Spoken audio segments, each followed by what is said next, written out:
Quran 9:4. What does Quran 9:4 say? Are you sure in Quran 9:4 it says the pagans broke the peace treaties first? If so, paste it, please. He doesn't respond. Well, I'll cut and paste it, and we'll say it together, okay? Okay, here it goes.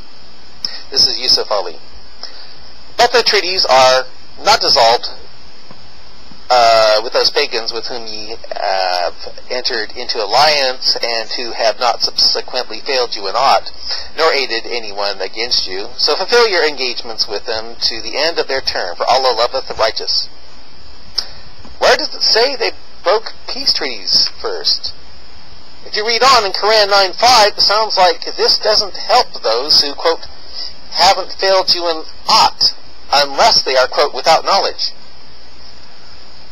I don't get how this is confusing. If the treaties are not dissolved with anyone who has not failed to fulfill and has not helped anyone against the Muslims, then the ones it is dissolved with is why?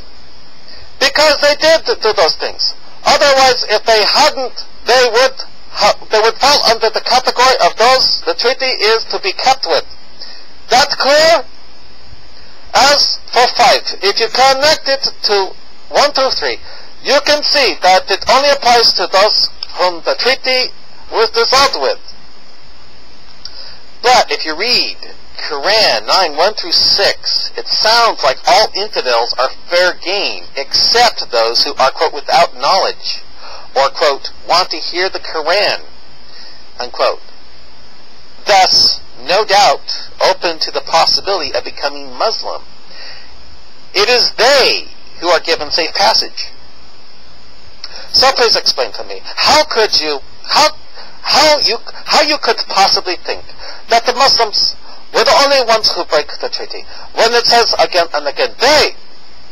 And how could you say it's an instruction or permission to break treaties, when it clearly says to uphold the treaty with whoever does the same for however long, and the agreed term lasts till completion. So you have 7 to 13, and also you have verse 4, which by itself is enough to show the treaties are to be upheld with anyone who hasn't broken in some way. Because when I read Quran 9:1 through 5, written before Quran 7:1 through 13, it sounds like the Muslim is able to break treaty first, just because the non-Muslim is a disbeliever or pagan non-Muslim.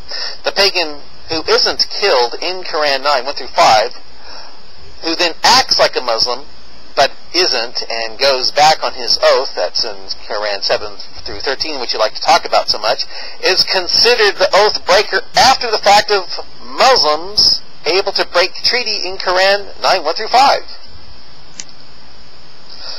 So what you're saying is, if the surah ended at verse 5, it would seem like we were allowed to break treaties. We're seeing as how Tawbah is a complete chapter. Your point is no. It's nonsense to say before its completion it could be taken thus. Not possible. The Sahaba were present for the events. That were there when the pagans attacked them. They could not accept the right interpretation. Besides, it is complete, and we must take it as a whole, not chop it to suit us. Second, had it stopped there, still the reason is given in verse 4, by way of making an exception, and the reason isn't their disbelief. What does it say?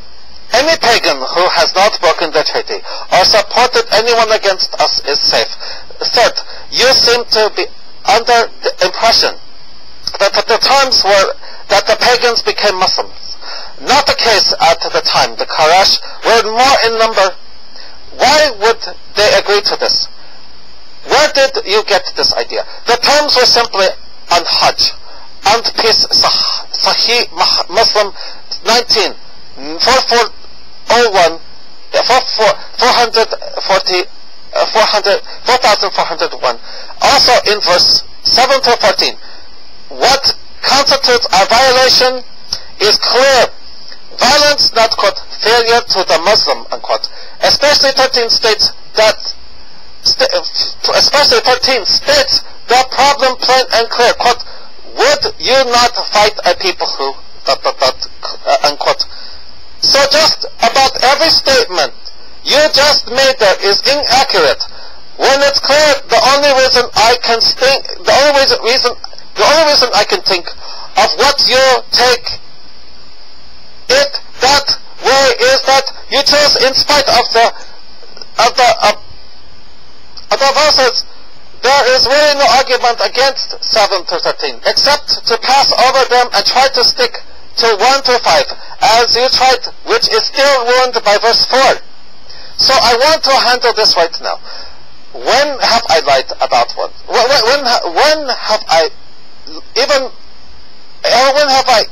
lied even once? Don't avoid this. All you came with was that I accused you of lying without supposedly evidence. But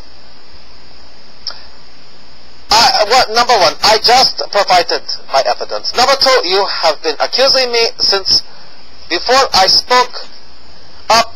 You have yet to present one example of a lie coming from me, yet whenever I make a point, you can't respond. You accuse me of being dishonest. Because you called me a liar in public by saying what I was... Because you called me a liar in public by saying what I was presenting about Islam to you in private emails was lies. That's why. Part 1. Well, you did claim to have studied for something like 20 years, yet you're ignorant of things that Muslim children are taught as basics.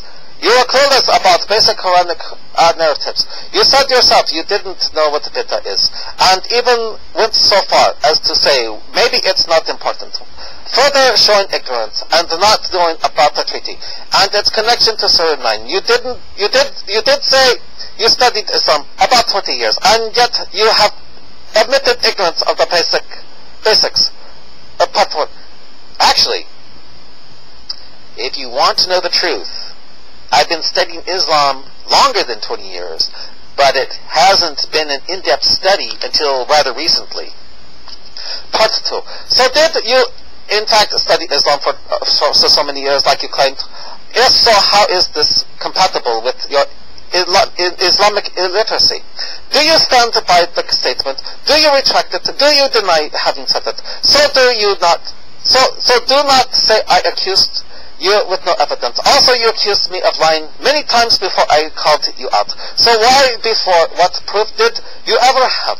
None at all. Which is why I put forth that perhaps that was taqqiya on your part as a tactic, with not a one lie from you called me liar. Part 2. I don't see how my poor study of Islam makes null and void my questioning of Quran 4 verse 24, which only allows for slavery, not only allows for slavery, but allows you to have sex with married slave women, quote, that your right hand possess, unquote, which to me takes away the gripe, or at least eases the gripe, of African Americans for the time the U.S. had slavery. Because when I give the explanation of the difference between slavery in Islam and in America with clear proof from the Sunnah, you ask me to chop Islam in half when I tell you cannot do that because of the importance of the Sunnah. And I gave the proof. You ignored it and basically called me a filthy liar. That when I said, again, either give one example of when I have lied or stop doing that. Call me a liar with no proof when I haven't lied is a cop-out, and it's simply not an argument. You try to say Quran 424 is dealing with marriage and not slavery.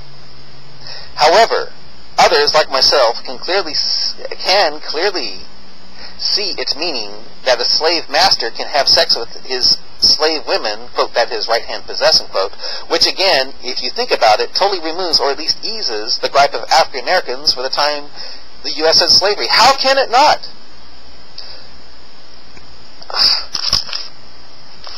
You did read the verses leading up to it.